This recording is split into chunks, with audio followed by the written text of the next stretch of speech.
Hello there, welcome to my channel. In my previous video, I talked about the big chop to the neck length, and so we are going to go further in this video. I'm showing you here a photo that I got from Curlcentric, showing you the various different lengths that we will discuss as naturals. Shoulder length, bra strap length, mid-back length, waist length, hip length, tailbone length, classic length, mid-thigh length, knee length, calf length, ankle length, floor length. Oh my goodness. Your hair has got no limits. It will grow. Okay, so this photo is my hair from the last video at neck length. This was an achievement. My hair was thick, even, healthy. I discovered henna. I learned quite a lot of good practices like avoiding heat, too much excess heat, etc. And my hair was okay. It was looking thick. I was starting to get comments. I could wear certain styles that I couldn't do previously. Cornrow styles, twisting my hair was my favorite because my hair was on the thicker side now. Although it was not long, the styles looked full, and this was a go-to for me, certainly. Braiding the front and twisting the back got me through many. Actually, I was able to keep these styles in between 3 and 6 months, and as you can see, this photo is showing the thickness of my hair. For me, this was a real achievement because before I big chopped my hair, so as I talked about previously in my videos, that I never had long hair. I just never had long hair before. And so when I big chopped my hair, I discovered my hair texture, which was a thick hair. My hair was thick. It was coming out of my scalp quite thick. Look at the thickness in this video, in this photo. My hair was huge. And so this is between neck length to shoulder length. And that's quite a lot of hair. If I was to pull that up in a puff, that's a great amount of hair. And so chop the hair, chop it off. If it's, you've been growing it for a while and not much progress, maybe you just need to start afresh, and you will discover that your hair is thick and that it grows quicker because you're not trying to combat all of that damage that you had before. And so I discovered that my hair was thick between neck length and shoulder length. And so I'm going to give you some of the tips to just transform your hair.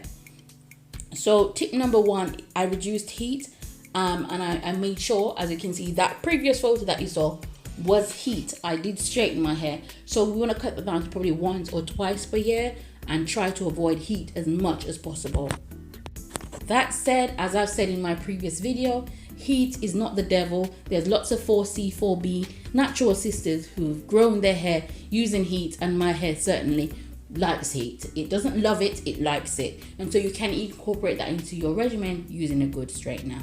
Protective style. Protective style is so important from neck length to shoulder length because you will know that this is where we've got our collars coming into play. We've got all the different fabrics that's rubbing against our hair. So we just want a protective style. You want to do some hairs that move away from the nape, so up styles, buns at the top of your head, moving away from your nape.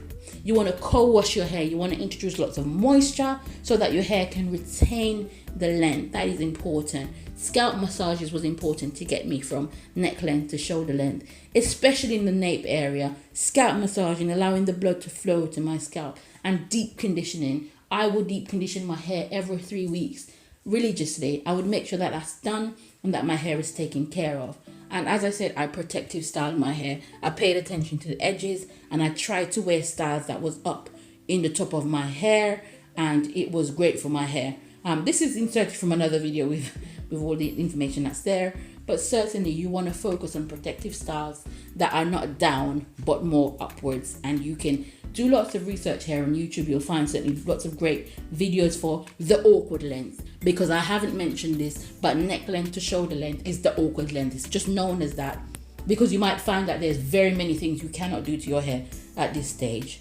My hair, once again, I've said not to use heat. This is using a little bit of heat. I never fully straighten my hair. This is the most straightening that I will give to my hair. And so here you can see really nice full shoulder length hair. And to be honest, I've been happy with that length. If that was just it for me and I couldn't get any further with the thickness that was there, great achievement to get from neck to shoulder length. And I continued all of those tips that I mentioned before, and then my hair continued to grow. But certainly getting my hair from a big chop to neck length to shoulder length was a great achievement. And some other additional advice: pay attention to the nape of your neck, that's the area that is just, you know, the last bit of your hair before it gets to your neck. Pay attention there, because you certainly want to, you know, avoid certain scarves and fabrics that will rub against there. You might have beautiful hair and then find out that the nape of your neck has no. It's a bit like the edges at the front. You know, they can just get snagged away, and then you can't pull your hair up because the back is looking quite rough. So pay attention to the nape. Other people call it kitchen. Certainly pay attention to that. Leave that area when you're protective styling, so you might want to cornrow and leave that area. For example, you could just do 2 cornrows horizontally and just leave those there, and do your hair down so that the hair covers those 2 corners that you've done vertically. Hopefully I've explained that properly. So you're basically leaving that out of your styling, and you're just trying to be as gentle in the area as possible. Avoid putting your wig clips into that area as well, because that will pull also out at that.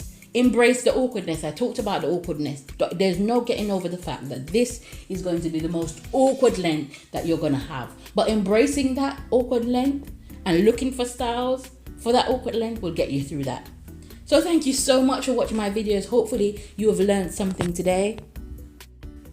If you like videos like this, if you like content like this, consider subscribing to my channel. The next video is quite exciting. It's going to be how I got from shoulder length to armpit length. You don't want to miss that. That is the greatest achievement to get that far. It's not as awkward as this stage, but you certainly want to check that video out. Thank you so much for stopping by.